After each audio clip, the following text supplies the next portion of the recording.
मुंबई येथील आंदोलनात सहभागी होण्यासाठी सोलापुरातून हजारो मराठा बांधव शनिवारी दुपारी रवाना होतील अशी माहिती समन्वयक माऊली पवार यांनी दिली। मुंबई येथील आंदोलनात सहभागी होण्यासाठी सोलापुरातून मराठा समाज बांधव हजारोंच्या संख्येने रवाना होणार आहेत अशी माहिती सकल मराठा समाजाचे समन्वयक माऊली पवार यांनी दिली आहे। शनिवारी दुपारी 2 वाजता छत्रपती शिवाजी महाराज चौकातून मराठा बांधव मार्गस्थ होणार असल्याचं त्यांनी यावेळी सांगितलं।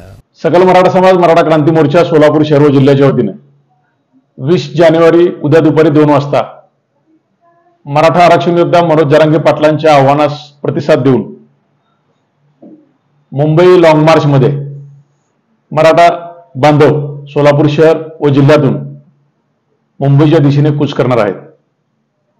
बांधवांनो, हे सरकार मागील 5 महिन्यापासून महाराष्ट्रातील मराठा समाजाला कुणबीमध्ये आपले प्रमाणपत्र सापडून सुद्धा, पुरावे सापडून सुद्धा आपल्याला प्रमाणपत्र हे बांधव उपलब्ध करून देत नाही शासन। ही खूप दुर्दैवाची गोष्ट आहे।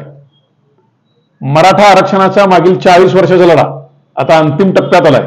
आपलं आरक्षण कुठं आहे तर आपलं आरक्षण ओबीसी मध्येच आहे, 50% आता आहे, कायद्यात बसणारं आरक्षण आहे।